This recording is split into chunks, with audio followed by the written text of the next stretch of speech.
Section 11 of Lives of the Queens of England, Volume 3, by Agnes and Elisabeth Strickland. This recording is in the public domain. Recording by Anne Boulay. Margaret of Anjou, Chapter 1, Part 1. The history of Margaret of Anjou, from the cradle to the grave, is a tissue of the most striking vicissitudes, and replete with events of more powerful interest than are to be found in the imaginary career of any heroine of romance. For the creations of fiction, however forcibly they may appeal to our imaginations, fade into insignificance before the simple majesty of truth. When we consider the stormy grandeur of character of this last and most luckless of our Provençal queens, her beauty, her learning, her energetic talents, and the important position she occupied for more than a quarter of a century in the annals of this country, first as the unconstitutional, but certainly supreme, director of the power of the crown, and lastly as the leader and rallying point of the friends of Lancaster, it is remarkable that no complete and authentic memoir of this princess has ever been given to the world. René of Anjou, the father of Margaret, was the second son of Louis II, King of Sicily and Jerusalem, Duke of Calabria and Anjou, and Count of Provence, by Yolante of Aragon. In 1420, René was, in his 13th year, espoused to Isabella, the heiress of Lorraine, who was only 10 years old at the period of her nuptials. This lady, who was the direct descendant of Charlemagne, in addition to her princely patrimony, brought the beauty, the high spirit, and the imperial blood of that illustrious line into the family of Anjou. Her youngest daughter, Margaret, was in all respects a genuine scion of the Carlovingian race. She also inherited her father's love of learning and his taste for poetry and the arts. Some of the English historians, including Monstrelet, place the date of Margaret's birth in 1425. But this is a palpable error, for her mother, who was scarcely 15 at that time, did not give birth to her eldest child, John of Calabria, till the following year. Then came Prince Louis, followed by Nicholas and Yolante, twin children, who were born October 2nd, 1428. After the decease of René and his sons, Yolante took the title of Queen of Sicily as the next heir. And this circumstance, together with her marriage settlements, sufficiently attests the fact that she was the elder sister of our Margaret, since the dates of the birth of children, having claims to a disputed succession, are generally strictly authenticated by the records of their own country. Thus we see that Margaret of Anjou was 4 years younger than has been generally supposed. According to the best authorities, Margaret was born March 23, 1429, at Pont-à-Mousson, her mother's dower palace, one of the grandest castles in Lorraine. She was baptized under the great crucifix in the Cathedral of Toul by the bishop of that diocese. Her sponsors were her uncle, Louis III, King of Naples, and Marguerite, Duchess of Lorraine, her maternal grandmother. Margaret was yet in the arms of her father's faithful nurse, Theophany, by whom she was reared, when the fierce contest for the succession of Lorraine commenced between her father and her mother's uncle, Anthony of Vaudemonte, on the death of her grandfather Charles, Duke of Lorraine. She had scarcely completed her 2nd year when her royal sire was defeated and made prisoner by his adversary at the battle of Bonneville. We learn from the chronicles of Lorraine that the infant princess Margaret was her mother's companion during the agonizing hours of suspense in which she remained at Nancy, awaiting tidings of the issue of that disastrous fight. The event was soon announced by the arrival of the fugitives from the lost battle. "Alas!" cried the Duchess, clasping her little Margaret to her bosom, "where is René, my lord? He is taken, he is slain!" "Madam," they said, "be not thus abandoned to grief. The Duke is in good health, though disabled, and prisoner to the Burgundians." But the Duchess was inconsolable. The Council of Lorraine regarded her with the deepest sympathy, for she was left with 4 helpless children, 2 boys and 2 girls, the most beautiful ever seen. While the Duchess Marguerite, her mother, rallied the dispirited friends of Renée for the defence of Nancy. Isabel, the tenderest and most courageous of conjugal heroines, sought an interview with her hostile kinsman, in the hope of obtaining the release of her captive lord, and a cessation from the horrors of civil strife. Moved by her pathetic eloquence, Antoine granted a truce of 6 months, dated August 1st, 1431. Her supplications in behalf of Renée were fruitless, for he had been already given up to the Duke of Burgundy, by whom he was consigned to a long imprisonment at Dijon, at the top of a high tower, still in existence. The only condition on which the sire of Margaret could obtain even a temporary release from his thraldom was at the price of bestowing his eldest daughter, Yolante, then in her 9th year, on the heir of his rival, the young Fairy or Frederick of Vaudemont, with part of the disputed lands of Lorraine for her portion. The little Margaret was at the same time betrothed to Pierre of Luxembourg, Count of St. Paul, whose squire had cut down Renée at the battle of Bonneville. Renée, being pledged to pay a heavy sum of money to the Duke of Burgundy for his ransom, was obliged to give his 2 boys as his hostages, and to resign Yolante to her new mother-in-law, so that of their 4 beautiful children, the infant Margaret was the only one who returned to Nancy with her parents.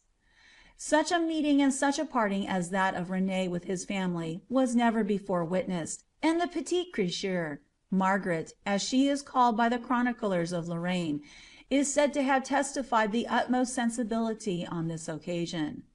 The death of the virtuous Margaret of Bavaria, the grandmother of this princess, at the close of the year 1434, increased the affliction of her family. But a heavier trial awaited Margaret and her parents. King René, being unable to fulfil the conditions of his release, was compelled to deliver himself up to his captors. His imprisonment was shared by his eldest son, Jean of Calabria, but Louis was restored to the arms of his sorrowing mother and sister. In 1436, on the death of René's eldest brother, Louis, King of Naples, the succession of his realms devolved on the royal captive, and his faithful consort Isabel prepared to assert his rights. Among the illustrious females of the 15th century, the mother of Margaret of Anjou holds a distinguished place, alike for her commanding talents, her great personal endowments, her courage, and conjugal tenderness. It was from this illustrious parent that Margaret inherited those energies which the sternest shocks of adversity were unable to subdue. With such a mother as Isabella of Lorraine, who was the patroness of Agnes Sorel, and the contemporary of Joan of Arc, born and nurtured amidst scenes of civil warfare and domestic calamity, it is scarcely wonderful if the characteristics of Anjou's heroine partook of the temper of the times in which she was unhappily thrown. While arranging her measures for asserting by force of arms the claims of her captive lord to the disputed succession of Naples, the mother of Margaret, who had now assumed the title of Queen of the Two Sicilies, took up her abode with Margaret and Louis at the chateau of Tarascon, on the banks of the Rhone. The singular beauty and graces of these illustrious children, says the chronicler of Provence, caused them to be regarded almost in the light of angel visitants. The Provençals, whose poetic feelings were passionately excited by the advent of the consort and lovely children of their captive prince, followed them in crowds wherever they appeared, singing songs in their praise, strewing flowers at their feet, presenting them with votive wreaths, and nightly kindling bonfires before the palace to preserve them from infection. Nostradamus adds a very marvellous story of a number of witches and evil fairies, who intruded themselves among the loyal throngs, who came to gaze on those very beautiful and excellent creatures, the Infanta Marguerite and her brother. The fearful visitation of the plague compelled the Queen of the Sicilies to hurry her precious little ones from Tarascon. They embarked with her at Marseilles for Naples, where, however, the pestilence, from which they had fled at Provence, was raging. The royal strangers took up their abode at Capua, the ancient palace of the family of Anjou, in Naples. Queen Isabel caused her captive husband to be proclaimed as King of the Two Sicilies, at which ceremony the young Margaret and her brother were seated by their royal mother in the triumphal seat of state, covered with velvet and embroidered with gold, in which this conjugal heroine was borne through the streets of Naples. René was chiefly indebted for his deliverance from bondage to the exertions of his faithful consort. In the treaty for his liberation, the following remarkable article was proposed by the Duke of Burgundy, which affords an indication that the English alliance was contemplated as early as 1435 to 1436. And to cement the peace between the two powers, Margaret of Anjou, second daughter to the King René, shall espouse the young King of England. This was 9 years before the marriage took place, the bride being but 6 years old. It appears a mere suggestion on the side of Burgundy, without any sanction of the English, and was opposed by Charles VII. Margaret of Anjou remained at the Capua Palace with her heroic mother till the year 1438, when René, having obtained his freedom, made his entry into Naples with a Provençal army, mounted on a stately white charger. After tenderly embracing Margaret and her mother, he transferred their abode to the elegant palace, finished with the utmost profusion of luxury by his voluptuous predecessor, Joanna II. Here, in the soft air of Italy, our young Margaret of Anjou proceeded in her education under the care of her mother, and her brother's learned tutor, Antoine de Salle, author of some of the earliest romances of French literature, which, it is said, he wrote for the amusement of Margaret's brother, because, says Antoine in his dedication, you were always very fond, my prince, of hearing me tell you little tales. This literary education, in the sweet and voluptuous clime of Naples, was by no means a suitable preparation for Margaret's English destination, for there could be few ideas in common between her and a rude people who had retrograded from the civilization they had attained under the Provençal alliances of England. In the year 1443, Margaret returned to Lorraine with her royal mother, having first experienced the grief of losing her brother, Prince Louis, with whom she had been educated. Previous to that event, the contract of marriage with the Count de St. Paul having been broken off, her hand was sought by the Count de Nevers, nephew to the Duke of Burgundy, and matters were so far advanced that a day was appointed for the articles to be signed, but when it was discovered that a clause had been inserted, disinheriting the children that might be born of her elder sister Yolante and Fairy of Vaudemonte, Charles VII, whose consort, Mary of Anjou, was aunt to both princesses, would not permit the alliance to take place on such conditions. The proposals of the Count St. Paul were renewed after the death of Prince Louis, but Nostradamus thinks the idea of the more splendid alliance with the King of England prevented them from being accepted. Meantime, the territories of Anjou and Maine, King René's patrimony, inherited as the appanage of his ancestor Charles of Anjou, younger brother of St. Louis, were occupied by the troops of England, so that he could scarcely be said to possess a single undisputed town or castle, and his family and himself were reduced to a state of penury, which their illustrious descent and lofty titles only rendered the more conspicuous.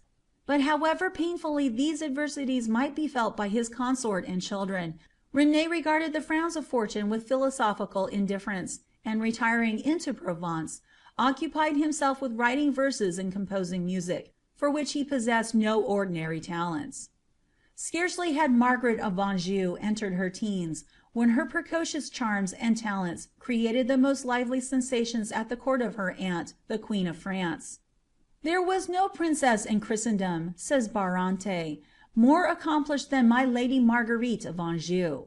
She was already renowned in France for her beauty and wit, and all the misfortunes of her father had only given her an opportunity of displaying her lofty spirit and courage. The report of these charms, according to another learned but somewhat imaginative French author, first reached Henry VI, the young bachelor king of England, through the medium of a gentleman of Anjou named Champchevrier, a prisoner at large belonging to Sir John Falstaff, with whom King Henry was accustomed to converse occasionally, and he gave so eloquent a description of the rare endowments which nature had bestowed on the portionless daughter of the impoverished king of the Two Sicilies, that Henry dispatched him to the court of Lorraine to procure a portrait of the young princess. This statement is quite consistent with Henry's proceedings in regard to the preliminaries for his alliance with a daughter of the Count of Armagnac, for we find, by the curious correspondence between the two courts, that a painter named Hans was employed by the youthful monarch to paint the portraits of the three daughters of that prince for his satisfaction. Henry was very explicit in his directions that the likenesses should be perfect, requiring that the young ladies should be painted in their kirtles simple, and their visages like as ye see, and their stature, and their beauty, the colour of their skin, and their countenances. The commissioners were to urge the artist to use great expedition, and to send the picture or image over to the king as quickly as possible, that he might make his choice between the three. Champchevrier, more successful in his mission than the reverend plenipotentiaries who had endeavoured to negotiate the matrimonial treaty with the court of Armagnac, obtained a portrait of Margaret, painted by one of the first artists in France, who was employed, our author adds, by the Earl of Suffolk. This is not unlikely, for Suffolk was the ostensible instrument in this marriage. But the real person with whom the project for a union between Henry VI and Margaret of Anjou originated appears to have been no other than Cardinal Beaufort, the great uncle of the king. The education of Henry VI having been superintended by the cardinal, he was fully aware of the want of energy and decision in his character, which rendered it desirable to provide him with a consort whose intellectual powers would be likely to supply his constitutional defects, and whose acquirements might render her a suitable companion for so learned and refined a prince. In Margaret of Anjou all these requisites were united with beauty, eloquence, and every feminine charm calculated to win unbounded influence over the plastic mind of the youthful sovereign. She was, moreover, at that tender and unreflective age at which she might be rendered a powerful auxiliary in the cardinal's political views. Under these circumstances, there can be little doubt that Champchevrier had received his cue from the cardinal when he described to Henry, in such glowing colours, the charms and mental graces of the very princess to whom he had determined to unite him, both for the reasons we have before stated, and as a means of concluding a peace with France. In the meantime, Sir John Falstaff, who was not in the secret, being greatly enraged at the departure of his prisoner without having made any agreement for the payment of his ransom, employed the Duke of Gloucester, with whom he enjoyed some credit, to write a letter to the King of France, explaining the circumstance, and entreating that he might be restored to him. According to the laws of chivalry, no prince was justified in extending his protection to a captive who had forfeited his parole of honour. Therefore King Charles issued orders for the arrest of Champchevrier, who was taken on his way from the court of Lorraine towards England. He was brought before the King of France at Vincennes, and fully cleared himself from all imputations on his honour by producing a safe conduct to Lorraine, signed by King Henry, and explaining the nature of the mission on which he had been employed by his captor sovereign. Charles VII was highly amused at the information thus obtained from his nephew's love affairs, and being struck with the great advantages that might result to himself and his harassed kingdom, if an alliance were actually to be formed between Henry and his fair kinswoman, he released Champchevrier, and enjoined him to return to the court of England without delay, and make use of every representation in his power to incline King Henry to choose the Lady Margaret for his queen. The reappearance of Champchevrier at Windsor, and his frequent conferences with the king caused, it is added, suspicions to the nature of the business on which he had been employed, in the mind of the Duke of Gloucester, who kept up a jealous espionage on the actions of his royal nephew. These suspicions were confirmed when King Henry undertook himself to satisfy Sir John Falstaff for the ransom of his prisoner, and dispatched him a second time on a secret mission to the court of Lorraine. Henry VI was then in his 24th year, beautiful in person, of a highly cultivated and refined mind, holy and pure in thought and deed, resisting with virtuous indignation every attempt that had been made by the unprincipled females of his court to entangle him in the snares of illicit passion, yet pining for the sweet ties of conjugal love and sympathy. The loneliness of his condition, and his earnest desire to live under the holy sacrament of marriage are pathetically set forth by the bachelor monarch in his curious instructions to the commissioners empowered by him 2 years before to conduct the negotiations between him and the court of Armagnac. The choice of a consort for the young king was the deciding contest for political mastery between those fierce rival kinsmen, the Duke of Gloucester and Cardinal Beaufort. Gloucester's favourite project of uniting his royal nephew with a princess of the house of Armagnac was rendered abortive by Henry's determination not to commit himself in any way till he had seen the portraits of the ladies, and while the Count of Armagnac, who was playing a double game with the court of France, delayed the artist's progress, for diplomatic reasons, the lively transcript of the charms of his lovely kinswoman, Margaret of Anjou, made an indelible impression on the heart of the youthful monarch, and he resolved to obtain her hand at any sacrifice. The sacrifice was, after all, much less than has been represented, and Henry VI, in his ardent desire to give peace to his exhausted realm, proved himself a more enlightened ruler than his renowned sire, who had deluged the continent with blood, and rendered the crown bankrupt, in the vain attempt to unite England and France.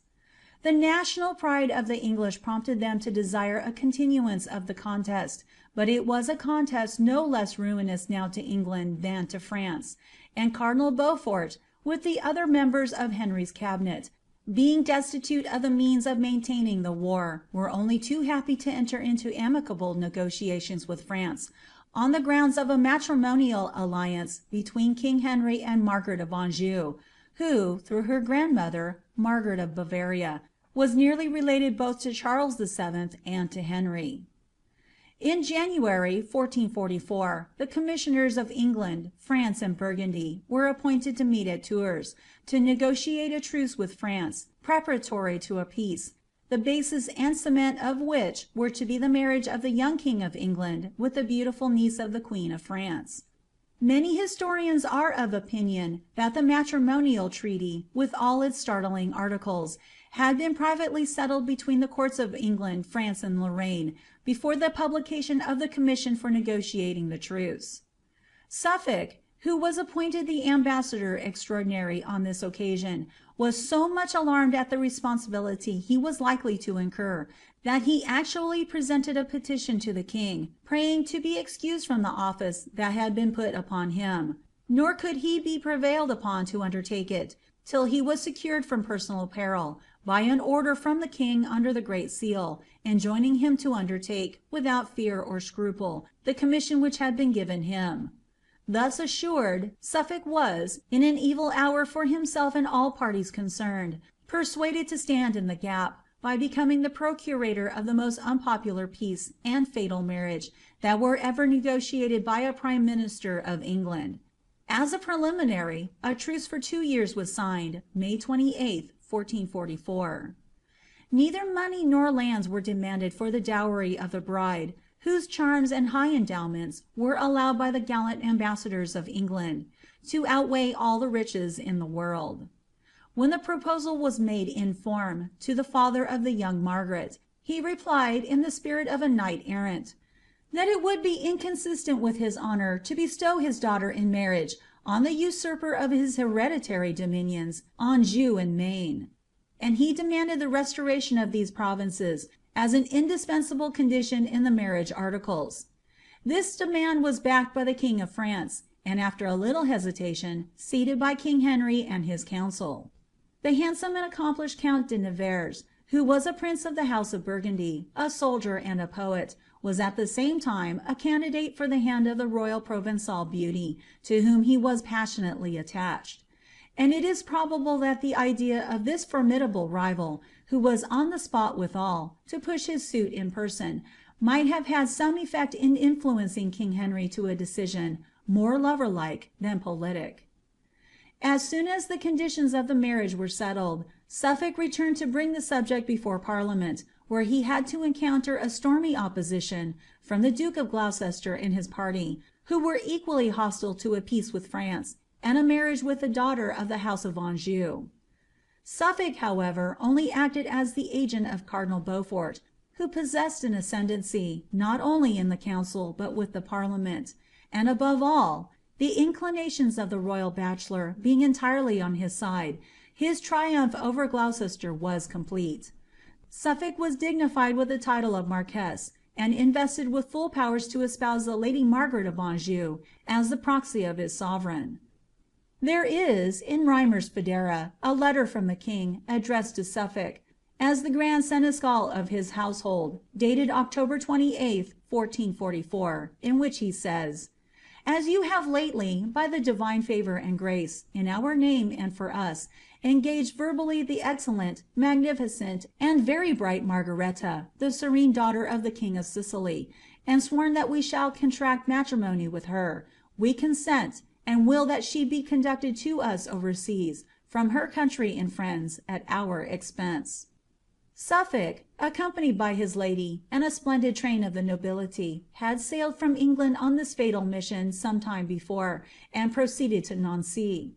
The king, queen, and the dauphiness of France, the dukes of Bretagne and Alençon, and, in short, all the most distinguished personages of the courts of France and Lorraine, were there assembled, to do honour to the espousals of the youthful Margaret. Historians vary as to the time and place of this ceremonial, but according to the best authorities, it was solemnized in November 1444 by Louis de Harncourt, Bishop of Toul, at Nancy, in St. Martin's Church, where, in the presence of her illustrious parents, the royal family of France, and a concourse of nobles and ladies, the Marquess of Suffolk espoused the Lady Margaret, in the name and as the proxy of his sovereign, Henry VI of England. Drayton, in his poetical chronicle, after quaintly enumerating the rank and number of the distinguished guests at Queen Margaret's espousals, thus eloquently alludes to the charms of the royal bride. Whilst that only she, like to the rosy morning towards its rise, cheers all the church as it doth cheer the skies. King René indulged his passion for pageantry and courtly games at these nuptials, to his heart's content. A tournament was proclaimed in the honour of the young Queen of England, at which throngs of princely knights and gallant warriors wore garlands of daisies in the lists, out of compliment to the royal bride of 15, who had chosen this flower for her emblem. Among those who particularly distinguished themselves on this occasion were Charles of Anjou, the gallant uncle of the bride, and Pierre de Brezé, Lord of Varennes and Seneschal of Normandy, one of the commissioners who negotiated the marriage treaty of the beautiful Margaret, in whose service, during the melancholy period of the Wars of the Roses, he afterwards performed such romantic exploits. Charles VII appeared in the lists more than once in honour of his fair kinswoman. He bore on his shield the serpent of the fairy Melsulina. He tilted with the father of the royal bride, by whom, however, he was vanquished. The most distinguished renown was won by Margaret's forsaken spouse, the Count St. Paul, who received the prize from the hands of her aunt, the Queen of France, and her mother, the Queen of Sicily. It is to be observed that Suffolk took no part in the jousts or games. Such exercises were, in fact, little suited to his grave years, which greatly outnumbered those of the father of the youthful bride, notwithstanding all that poets and romancing historians have feigned on the subject of the imaginary passion of Margaret for the hoary proxy of her lord. The bridal festivities lasted 8 days, and the spot where the tournament was held is still called, in the memory of that circumstance, the Place des Carrés. All the noble ladies in Lorraine came from their Gothic castles to be present at these fetes, where all the beauty and chivalry of France and England and Burgundy were assembled. The long-delayed marriage of Margaret's elder sister with her cousin, Fairy of Vaudmonte, was completed at the same time under the following romantic circumstances. Fairy, who was passionately enamoured of his beautiful fiancée, Yolante, to whom he had been betrothed upwards of 9 years, rendered desperate by the delays of her father, who never intended to allow her to fulfil her forced engagement with the son of his adversary, formed and executed a plan with a band of adventurous young chevaliers for carrying her off at the nuptial tournament of her younger sister Margaret.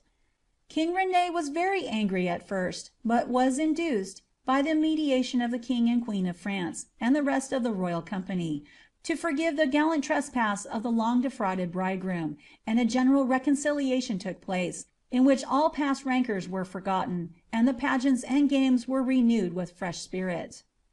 At the conclusion of the 8 days' fête, Margaret was solemnly delivered to the Marquess and Marchioness of Suffolk, and took a mournful farewell of her weeping kindred and friends.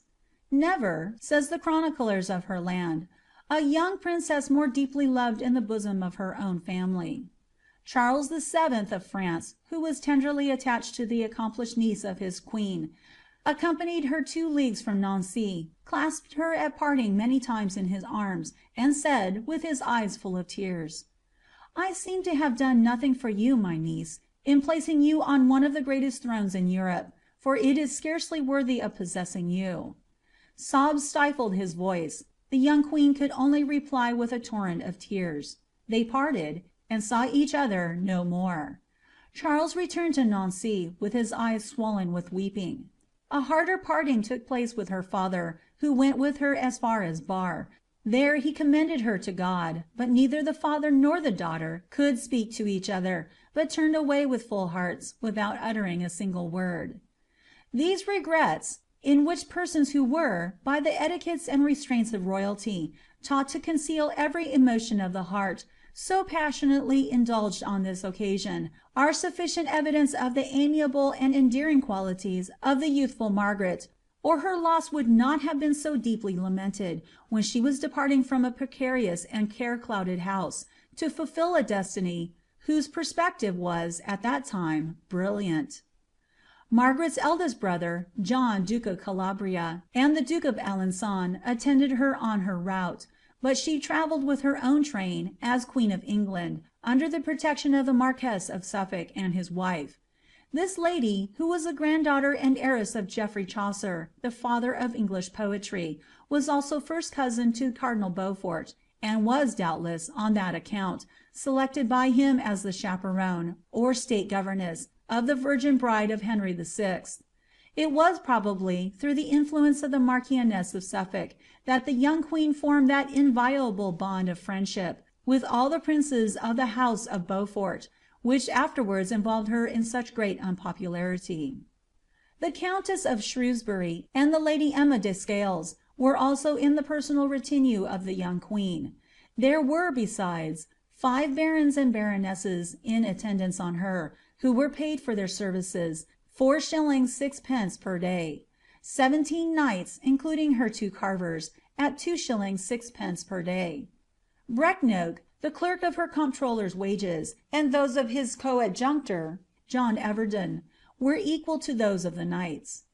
65 squires received each 1s. 6d. per day, 174 valets at 6d. per day, 19 palfreymen and sumptermen 4d. per day, and in addition to those who received wages, many persons were attached to the suite who served gratuitously. In anticipation of Margaret's arrival, King Henry wrote a quaint and earnest letter to the Goldsmiths' Company, entreating them to do their devoir at the coming of his entirely well-beloved wife, the Queen, whom he expected, through God's grace, to have with him in right brief time.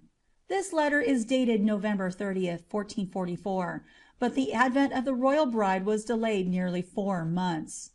We are indebted to the Brecknock Computus for the following diary of the last 3 weeks of Margaret's journey to England. Pontoise, March 18th. This day the Lady Margaret, the Queen, came with her family to supper at the expense of our Lord the King, cost £12, 11s. 1d. Friday, 19th. The Queen went to sup with the Duke of York at Mons, cost £5, 5s. 1d. Saturday, 20th. To dine with the Duke of York at the same place, cost £4, 7s. 5 1/2d. End of section 11.